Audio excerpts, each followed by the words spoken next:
Bienvenidos a otro video. Gracias por estar en este canal.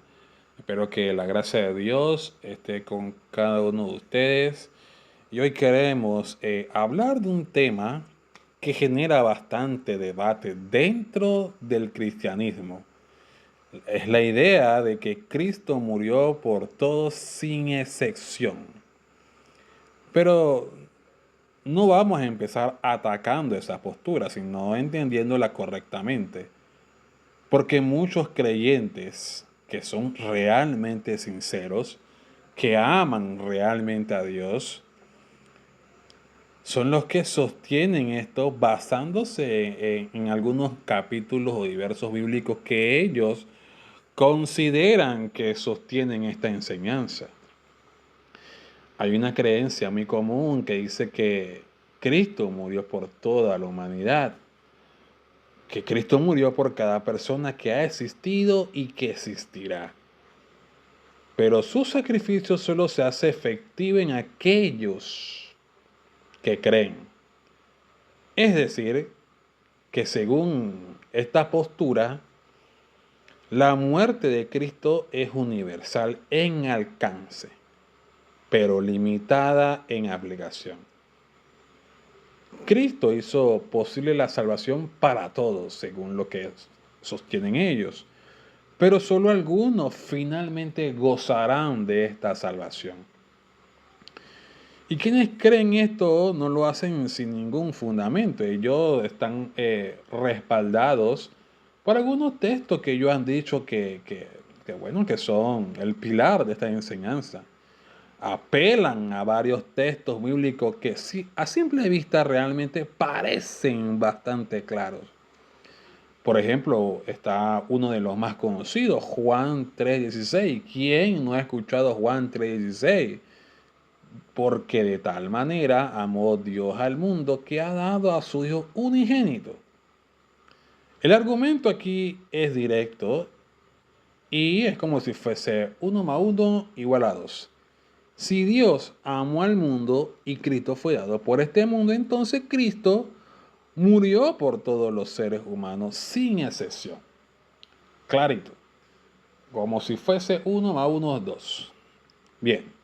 Otro texto que utilizan es Juan 2:2, donde se dice que Cristo es la propiciación por nuestros pecados, y no solamente de los nuestros, sino también de todo el mundo.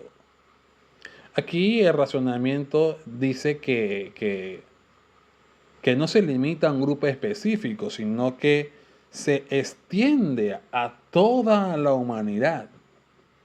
Y también se cita Primera de Timoteo 2, donde se afirma que Dios quiere que todos los hombres sean salvos y que Cristo se dio a sí mismo en rescate por todos. Y también está en 2 de Pedro 3:9, que se dice que Dios no quiere que ninguno perezca, sino que todos procedan al arrepentimiento. Muy bien, entonces, al juntar todos estos textos, la conclusión parece bastante lógica. Dios ama a todos, Cristo murió por todos, Dios desea salvar a todos, pero no todos se salvan porque no todos creen.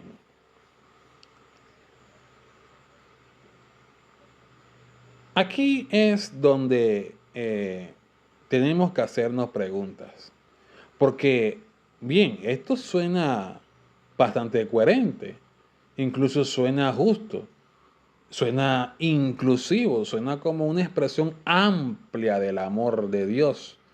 Pero el problema no está en lo que suena bien, sino en si es consistente con toda la enseñanza bíblica real. Y aquí es donde tenemos que hacernos ya preguntas claves. Una pregunta que muchas veces no se hace con suficiente profundidad es si Cristo realmente pagó los pecados de todos los seres humanos. Entonces, ¿por qué algunos siguen siendo condenados? Vamos a pensarlo con calma. Si el castigo por el pecado ya fue completamente pagado por Cristo en la cruz, ¿qué queda para que Dios juzgue entonces? ¿Sobre qué base alguien sería condenado si su deuda ya fue saldada? Aquí no estamos hablando de hacer posible la salvación, sino de pagar una deuda real. La Biblia presenta la muerte de Cristo como una propiciación, como un sacrificio que satisface la justicia de Dios. Entonces, si la justicia ya fue satisfecha por una persona, Cristo no puede volver a exigirse por segunda vez. De lo contrario, estaríamos hablando de una especie de doble pago por el mismo pecado. ¿Se entendió? Eso nos lleva a una conclusión difícil de evitar. O Cristo pagó efectivamente por los pecados de alguien o no los pagó. Así de sencillo. ¿Pagó o no pagó? Pero no podemos decir que los pagó y al mismo tiempo que esa persona todavía debe pagar por ellos en condenación. Entonces, el problema realmente no es pequeño. No es solo una diferencia de interpretación bíblica. Es una cuestión de cómo entendemos la obra de Cristo en la cruz. ¿Fue una obra realmente salva o simplemente una que hace posible la salvación? Ahora cuando vamos a otros pasajes de las Escrituras, encontramos algo bastante interesante. Hay textos que hablan de la muerte de Cristo en términos mucho más específicos. Por ejemplo, Jesús dice que Él es el buen pastor y que el buen pastor da su vida por las ovejas.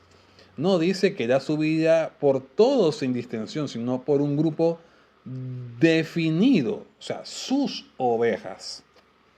Y más adelante, en ese mismo contexto, Jesús dice que algunos que no creen en Él, que no creen porque no son de sus ovejas, es decir, no pertenecen a ese grupo por el cual Él da su vida.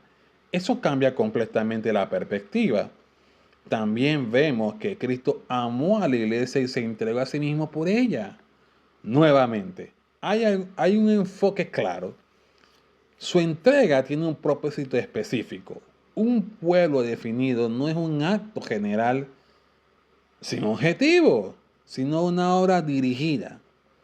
Otro texto en la Escritura dice que Él salvará a su pueblo de todos sus pecados. No dice que intentará salvarlo, ni que hará algo que dependerá completamente de la respuesta humana para completarse. Dice que salvará, hay eficacia en su obra. Y cuando Cristo está en la cruz, dice, consumado es. No estoy diciendo que empezó algo que ahora depende del hombre para terminarse. Está declarando que la obra fue completa, que lo necesario para la redención fue plenamente realizado. Entonces, cuando ponemos todo esto junto, empezamos a ver un patrón. ¿Cierto? La muerte de Cristo no se presenta como un intento general, sino como una obra efectiva dirigida a un pueblo específico. Y tú te estarás preguntando entonces, ¿qué hacemos con los textos que hablan de todos o del mundo? Y aquí es donde es importante entender que la Biblia, esas palabras no siempre significan cada individuo sin excepción.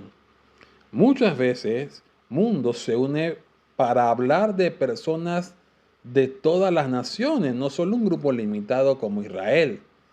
Es una expansión del alcance, no necesariamente una afirmación de cada individuo. De la misma manera, cuando se habla de que Dios quiere que todos sean salvos, vamos, es que el contexto de ese pasaje muestra que se refiere a todo tipo de personas, reyes, autoridades, diferentes clases sociales. No está diciendo necesariamente que cada persona individual, sino que la salvación no está limitada a un solo grupo. Y cuando se dice que Dios no quiere que ninguno perezca, hay que leer el contexto inmediato. Y está hablando a creyentes, mostrando la paciencia de Dios hacia los suyos, no una declaración universal sin distinción. Entonces, al considerar todo el consejo de las Escrituras, vemos que hay dos maneras de entender la muerte de Cristo. Una dice que Cristo murió por todas de la misma manera, pero eso deja abierta la posibilidad de que su muerte no salve a nadie de forma segura. La otra dice que Cristo murió de manera específica y efectiva por su pueblo, asegurando la salvación. Y aquí es donde cada persona tiene que reflexionar seriamente, porque esto no es solo un debate teológico frío, esto toca el corazón del Evangelio. ¿Es la cruz una obra que simplemente abre una puerta o es una obra que realmente rescata? La Biblia parece inclinarse hacia lo segundo, hacia la cruz que no solo hace posible, sino que asegura. Una cruz que no depende finalmente del hombre para ser efectiva, sino que cumple plenamente el propósito por el cual fue llevado a cabo. Y eso lejos de hacer a Dios menos amoroso, porque hay unos que lo pueden ver así, lo que hace es que su gracia aún sea más profunda. Porque si alguien es salvo, no es simplemente porque tuvo la capacidad de responder mejor que otros, sino porque fue objeto de una obra real, una obra intencional y eficaz de parte de Cristo. Así que la pregunta final no es solo teológica, es personal. ¿Qué tipo de Salvador es Cristo? No, que intenta salvar a todos, pero no logra muchos casos, o uno que realmente salva a aquellos por quienes murió. Esa respuesta cambia la forma de que vemos la cruz, la gracia y nuestra propia salvación. Ninguna gota que derramó Cristo en la cruz, como decimos aquí, fue por gusto. Su obra fue perfecta para aquellos que Él escogió y para aquellos que en Él creyeron. Lo dejo aquí, un saludo a todos y que Dios los bendiga infinitamente.